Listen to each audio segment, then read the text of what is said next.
안녕하세요. 이혼을 생각하고 있는 30대 여성입니다. 제 얼굴에 침 뱉기 같아 부끄러운 얘기지만 전에는 주변에서 결혼하고 금방 이혼하는 부부들 이야기가 들려올 때면 왜들 애시당초 결혼할 때 좀 신중하게 하지? 얼마나 살았다고 이혼을 한다고 드는 걸까? 참 경솔하다 그런 생각을 했었거든요. 그런데 참 웃겨요. 저도 그런 사람들 중 하나가 된 걸 보면 말이죠.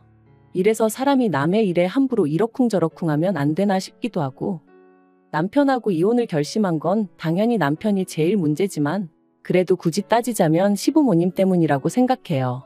처음부터 그분들이 당신 입으로 하신 말씀만 잘 지켜주시고 억지만 쓰지 않으셨더라도 제가 이렇게 나가떨어지진 않았을 것 같거든요. 네, 제가 먼저 이혼을 요구한 건 맞지만 솔직히 시부모님도 그렇고 남편도 그렇고 저를 어지간히 못살게 굴었어요. 제정신 박힌 여자면 제가 아니라 누구라도 이혼 소리가 나오게끔 말이죠. 그리고 그 부분은 지금도 참 이해가 안 돼요. 막말로 제가 나간들 제 자리에 들어오겠다는 또 다른 미친 X가 있었던 것 같지도 않은데 왜 어떻게든 잘 살아보려던 저를 이토록 질리게 만들었는지 말해요. 남편하고는 소개팅으로 만났어요. 그때 제 나이 29, 남편 나이 33 둘 다 적은 나이는 아니었죠. 그러니까 말이 좋아 소개팅이지 솔직히 결혼도 아예 생각이 없었던 건 아니에요. 적어도 저는 그랬어요. 그래서 소개받을 당시 속물 같지만 나름대로 소개팅을 주선해준 지인을 통해서 남편의 스펙도 어느 정도는 파악을 하고 나갔습니다. 어느 대학을 나왔는지, 어느 회사를 다니는지, 키는 얼마나 큰지. 말이 나왔으니 말이지만 소개팅이라는 자리가 누군가는 밥이나 한 끼 먹으러 간다고 가볍게 생각하라지만 그게 그렇게 안 되거든요. 특히나 여자 입장에선 그래도 좀 꾸미기도 해야 하고 또 시간도 어떻게 보면 금인 세상인데 영 아니다 싶은 사람을 만나면서 제 시간 낭비를 하고 싶은 생각은 더더욱 없었으니까요. 아무튼 그런데 주선자 말을 들어보니까 학교도 저랑 비슷한 수준의 대학을 졸업했다 하고 회사도 뭐 저한테 부족하지도 넘치지도 않는 곳이었어요. 그리고 키 같은 경우도 제가 대한민국 여자 평균이다 치면 그쪽도 대한민국 남자 평균치는 되대요. 그래서 그럼 한번 만나봐도 되겠다 싶었죠. 이후에 남편에게 들었지만 남편도 그 지인을 통해서 제 평소 사진을 10대 장은 받아보고 정했답니다. 자기는 얼굴이 가장 중요했다나 어쨌다나요. 아무튼 그렇게 서로 어느 정도는 파악을 하고 만나서 그런가 쓸데없이 시간 낭비를 하는 기분은 아니었어요. 바로 서로의 취향이라던가 서로에게 직접 묻지 않으면 알기 어려운 것들을 알아가는데 시간을 쓸 수 있었으니까요. 그리고 다행히 저희들은 여러 가지 면에서 통하는 부분이 많았습니다. 그래서 이후로 4번의 만남을 더 갖고 바로 연애를 시작했어요. 그리고 그렇게 만난 지 1년쯤 되었을 때 남편이 먼저 결혼 이야기를 꺼내더라고요. 남편에게 할머님은 굉장히 중요한 존재라 했습니다. 어린 시절 시부모님이 맞벌이를 하시느라 남편을 돌보지 못하셨는데 특히나 아버님은 지방을 돌아다니며 돈을 버시다 보니 2달에 한 번 정도 얼굴을 비추신 게 전부였대요. 그리고 사정이 그렇다 보니 할머님께서 남편을 거의 키워주시다시피 하셨고 그래서 남편도 실제로 할머니에게 무척이나 큰 애정을 갖고 있었어요. 그런데 이제 그 할머님이 80이 넘어가시니 왠지 마음이 급하다면서 저랑 결혼해서 증손주도 안겨드리고 싶고 뭐 그렇다고 하더라고요. 그리고 이건 솔직히 제가 기대한 프로포즈 멘트와는 많이 달랐습니다. 너를 사랑한다, 너 아니면 안 된다. 이런 이야기가 듣고 싶었지. 너랑 잘 사는 모습을 보여드리고 싶다. 안심시켜드리고 싶다. 왠지 할머님을 위해서 결혼식을 서두르는 기분이었달까요? 그래서 저는 고민 끝에 남편에게 제 속마음을 밝혔어요. 정말 나를 사랑하긴 하느냐고요. 그랬더니 남편이 자기가 원래 말을 잘 못하지 않냐면서 왜 자기 말을 안 좋은 쪽으로 해석하느냐고 오히려 자기가 서운한 애 어쩌네 그러는데 싸우자고 꺼낸 얘기는 아니었으니 더는 뭐라 따지지는 않았어요. 그리고 이후로 남편이 어떻게든 저를 달래주려고 노력도 했고요. 그래서 결국 결혼하는 쪽으로 마음을 굳혔죠. 그런데 막상 결혼 준비를 시작하니 남편은 모아둔 돈이 6천 정도 있었고 저는 1억 정도 있었어요.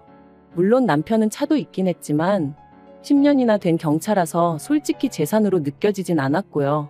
그래서 그동안 돈 벌어서 다 뭐 했냐고 단도직입적으로 물었습니다. 참고로 결혼을 앞둔 사이에 이 정도는 당연히 물어볼 수 있다고 생각했어요. 그랬더니 부모님하고 할머니한테 자기가 아무래도 3대 독자다 보니 효도 좀 한답시고 이래저래 선물도 해드리고 많이 챙겨드렸다나요? 그런데 결혼하면 그런 건 이제 없을 거라고 하더라도 매번 저랑 꼭 상의하고 할 거라고. 그래서 알겠다고 했죠. 그리고 상황이 그렇다 보니 양가로부터 도움을 안 받을 수가 없었습니다. 1억 6천으로 결혼식도 올리고 혼수도 하고 신혼집까지 구한다는 건 서울에선 너무 빠듯하다 싶었거든요. 그런데 다행히 상견례 자리에서 사실 돈 이야기라는 게 시댁 쪽이건 저희 쪽이건 먼저 말 꺼내기가 편하진 않은 주제잖아요. 그런데 저희 시부모님 두 분 다 하시는 말씀이 그래도 명색이 3대 독자인데 걱정 말랍니다. 그러면서 자기들은 7천 정도 해줄 수 있는데 저희더러 맞출 수 있겠냐대요. 솔직히 전 3대 독자가 어쩌고 그러시길래 집까진 아니어도 한 1억은 해주시려나 그런 생각을 했는데 말이죠. 아무튼 저희 부모님도 7천씩 해주자 하시니 알겠다 하셨습니다. 그래서 계산해보니까 이래저래 3억이고 거기에 부족한 건 대출 좀 받으면 되겠다 싶대요. 그런데 결혼식을 한 달 앞두고 시부모님이 일방적으로 기도 안 차는 말씀을 하셨습니다. 주기로 한 7천을 못 주게 되셨다는 거예요. 그리고 그 이유는 더 황당했는데 아버님한텐 결혼 안 한 여동생 그러니까 저한텐 고모님이 계셨거든요. 그런데 그 고모님이 갑자기 내일 가게를 차린다며 돈을 좀 보태달라고 했고 그래서 일단 급한 대로 그쪽에다 5천을 보내주셨다나요? 어이가 없었죠. 그래서 그런 결혼은 어떻게 하라는 얘기냐니까 오히려 저더러 그게 무슨 소리냐 결혼은 원래 계획한 대로 해야지 하시더니 결혼식 날 축의금으로 돈이 꽤 들어올 거라면서 그때 일단 한 3천은 만들어 주시겠다나요? 3천이 안 되면 그땐 당신들이 대출을 받든 뭐라든 어떻게든 채워주시겠다면서 말이죠.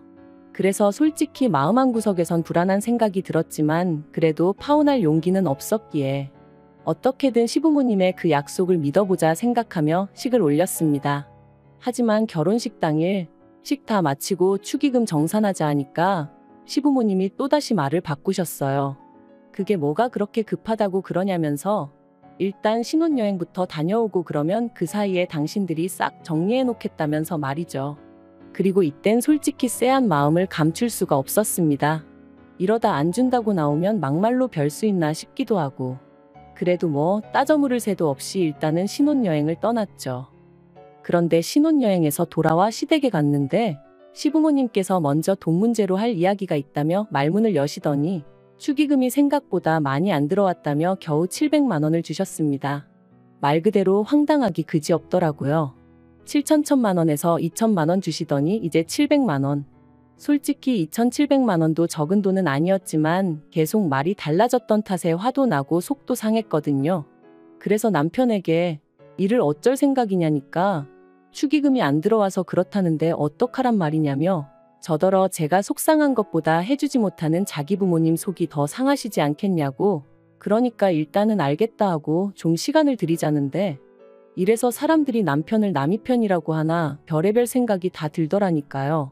하지만 남편 말대로 돈이 없다는데 그런 시부모님을 붙들고 제가 무슨 말을 한들 어디서 돈이 솟아날 리도 없고 그래서 남편한테 이 돈 문제가 해결되기 전까진 내가 얼마나 살가운 며느리 노릇을 할 거라고 기대하지 말라고 했습니다.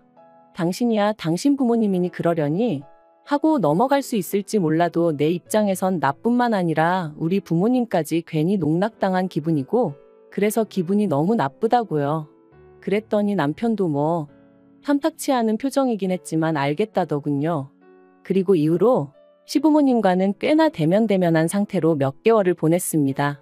남편을 통해 건너듣기론 두 분은 제가 살갑게 굴지 않는 걸 트집 잡아 이젠 돈이 있어도 주기 싫단 식으로 말씀을 하시는 모양이었고 남편은 이런 이야기를 전하면 제가 돈을 받고 싶어서라도 살갑게 굴거라고 기대했는지는 모르겠지만 그건 남편의 완벽한 착각이었어요. 왜냐하면 역으로 그런 이야기를 전해 들으니 나중엔 저도 오기가 생겨서 그래 그까짓 돈 몇천 안 받고 나도 내 속 편한 대로 살면 그만이다 그런 마음을 갖게 되었으니까요. 실제로 주변에서들 시댁하고 연 끊으면 처음에 1, 2년이나 마음이 불편하지 나중엔 하나도 신경 쓰이지도 않는다고 걱정할 거 없다고 하던걸요. 그런데 그렇게 지내던 중 정말 황당하고 어처구니 없는 일을 겪었습니다. 저는 외국계 기업을 다니고 있는데 저희 회사의 경우 쓰지 않은 휴가는 다음 해로 2월을 시킬 수가 있어요. 그리고 그렇게 모인 휴가가 자그만치 한 달 반이나 있었기에 일주일 정도 쉬려고 마음을 먹었습니다. 친정부모님하고 2박 3일로 여행도 다녀오고 남은 날짜는 저 혼자 집에서 좀 푹 쉬려고 했거든요.